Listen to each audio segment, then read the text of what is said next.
गीता एक गांव की लड़की है और उसकी शादी शहर में विपुल से हो जाती है। गीता की सास सविता बहुत पढ़ी लिखी और मॉडर्न महिला है। शादी के कुछ दिन बाद गीता, तुम आज शाम को तैयार रहना, हम डिनर बाहर ही करेंगे। इसकी क्या जरूरत है जी, मैं घर पर ही खीर पूरी बना लूंगी। अरे नहीं नहीं, खीर पूरी वाला डिनर नहीं, हम कुछ साउथ इंडियन और चाइनीज खाएंगे। ठीक है, मैं तैयार होकर आपसे मिलूंगी। विपुल अपने ऑफिस चला जाता है। अरे बाप रे, ये क्या खाना होता है? हमारे गांव में तो मैंने कभी ऐसे नाम भी नहीं सुने। चलो शाम को जाकर देख लूंगी। शाम को विपुल आता है और गीता विपुल के सामने आकर खड़ी हो जाती है। देखो जी, आपके आने से पहले ही मैं तैयार होकर बैठी हूँ। अरे ऐसे कौन तैयार होता है? क्या हुआ जी, मैंने लाल रंग की अच्छी सी साड़ी तो पहनी है, इसमें क्या कमी है? ये सारे बाल तुमने सिंदूर से रंग लिए हैं और इतनी मांग क्यों भरी है? अरे आईने में जाकर अपने होंठ देखो, कैसी लिपस्टिक लगाई है, और ये कपड़े देखो अपने, जाओ जाकर बदल कर आओ। हाँ, तो क्या पहन कर आऊं? जो मर्जी पहन लो। वैसे भी अब मैं कहीं नहीं जा रहा, बना लो यहीं पर खाना। दोनों खाना खाकर सो जाते हैं। अगली सुबह विपुल, कल तुम कहीं बाहर जाने वाले थे ना? हाँ, जाने वाला तो था, लेकिन मॉम, आपने भी पता नहीं किस गंवार को मेरे साथ बांध दिया है। गुप्ता जी ने बोला था कि बहुत बढ़िया लड़की है, लेकिन ये तो मरा हुआ सांप गले में लटका लिया है। मॉम, मैं मेरे दोस्तों के सामने भी इसे नहीं ले जा सकता, क्योंकि अगर किसी ने इसे देख लिया तो मैं दोबारा मुंह दिखाने के लायक नहीं रहूंगा। ए जी, क्या मैं इतनी बुरी हूँ?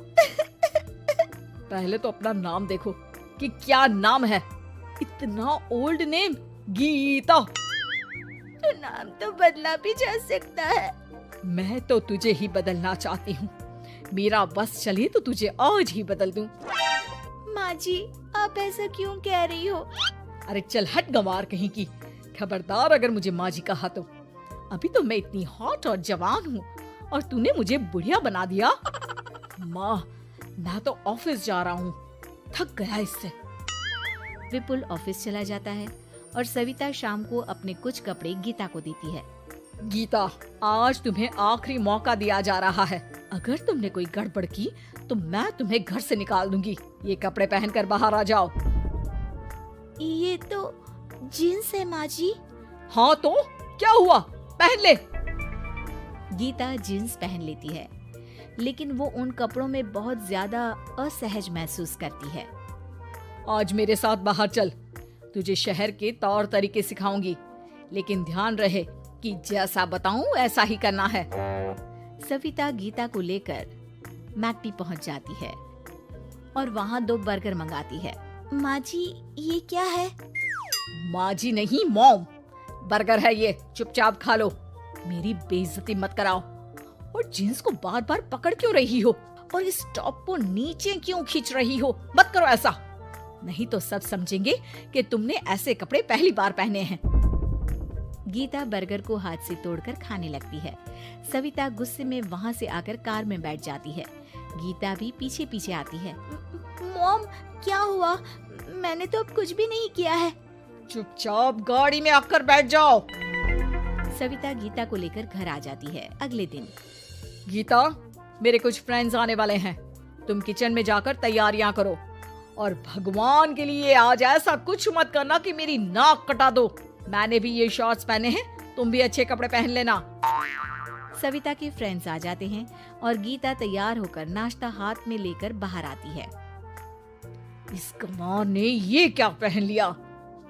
गीता ने एक शादी वाला लहंगा पहना है और वो उसको संभाल नहीं पा रही है, जिसकी वजह से वो नीचे गिर जाती है। सारी फ्रेंड्स हंसने लगती है। सविता ने गीता को कस के 2 थप्पड़ लगा दिए और उसे हमेशा के लिए घर से निकाल दिया। मैंने आज गीता को उठाकर घर के बाहर फेंक दिया है। अब किसी मॉडर्न, समझदार और पढ़ी लिखी लड़के से शादी कर लो बेटा। यस मॉम, आपने आज सच में बहुत ही अच्छी खबर सुनाई है। मैंने तो न्यूज़पेपर में ऐड भी दे दिया है। पढ़ी लिखी मॉडर्न लड़की शादी के लिए तुरंत संपर्क करे। और माँ, वो खूबसूरत भी तो होनी चाहिए। डियर सन, मैंने उसमें सब कुछ लिख दिया है। सविता और विपुल बहुत खुश होते हैं। न्यूज़पेपर के इश्तिहार के बाद बहुत सारी लड़कियों ने विपुल को कांटेक्ट किया। विपुल, तुझे पूरा 1 महीना हो गया है, इतनी सारी लड़कियां आ रही है, तो किसी को फाइनल पसंद क्यों नहीं कर लेता?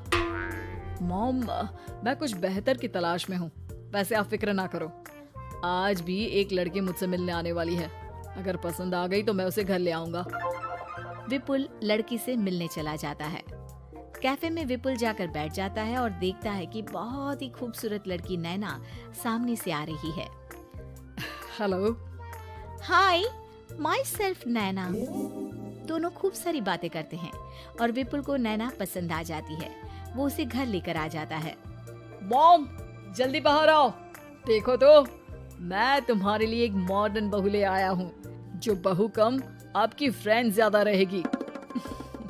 अरे वाह, तो फाइनली तुझे लड़की पसंद आ ही गई। हाँ मॉम, पसंद क्यों नहीं आती? पढ़ी लिखी है, मॉडर्न है, बाहर घूमने में परफेक्ट है और ड्रेसअप का सलीका भी पता है उसे। तो फिर शादी की तैयारियां शुरू की जाए। ओहो मॉम, मुझे वो सब नहीं करना है। बैंड बाजे एंड ऑल। कोर्ट में चलकर कोर्ट मैरिज कर लेते हैं ना। ठीक है डियर, मुझे कोई प्रॉब्लम नहीं है। सविता कोर्ट में ले जाकर विपुल और नैना की शादी करा देती है। शादी के कुछ दिन बाद मैं तो बहुत खुश हूँ। मेरे सारे फ्रेंड बहुत तारीफ करते हैं कि वाइफ बहुत ज्यादा मॉडर्न है। ऐसा लगता है जैसे फॉरेन से आई हो। सिर्फ ये मॉडर्न है, लेकिन इससे कुछ भी काम नहीं आता बेटा। घर का सारा काम मैं करती हूँ, खाना भी मैं बनाती हूँ। ये तो बस मेकअप में ही लगी रहती है। मॉम, आप मेरी नैना के लिए कुछ भी मत बोलिए। अगर उसे खाना बनाना नहीं आता तो क्या हुआ, फोन चलाना तो आता है। वो स्विगी जोमेटो से खाना ऑर्डर करके भी तो मंगा सकती है। अभी तो बहू को आए 4 दिन भी नहीं हुए हैं और तू है कि उस माता जी के गुणगान गा रहा है, जैसे कि मैं तो कुछ हूं ही नहीं। तभी नैना वहां आ जाती है। मुझे आज अपने घर जाना है। तो मैं तुम्हारे साथ चलूं क्या? नहीं, मैं खुद कार लेकर चली जाऊंगी। नैना बेटा, मैं सोच रही थी कि हम भी तुम्हारे पेरेंट्स से मिल लेते हैं, क्योंकि आज तक हम मिले ही नहीं हैं। मॉम, मेरे पेरेंट्स से तो आप पहले ही मिल चुके हो। हम कब मिले? मैं गीता हूँ। क्या? क्या? तुम गीता कैसे हो सकती हो? जब माँ ने मुझे इस घर से बाहर निकाल दिया था, तो मैंने अपनी सारी सेविंग्स को खुद की लर्निंग और मेकओवर पर खर्च कर दी और वापस इस घर में आ गई। आज मेरी आंखें शर्म से झुक रही है। मुझे माफ कर दो। मुझे तुम्हारे साथ वो व्यवहार नहीं करना चाहिए था। मुझे भी माफ कर दो बेटा। सविता और विपुल अपनी गलती को सुधार लेते हैं और अब गीता को बहुत अच्छे से रखते हैं।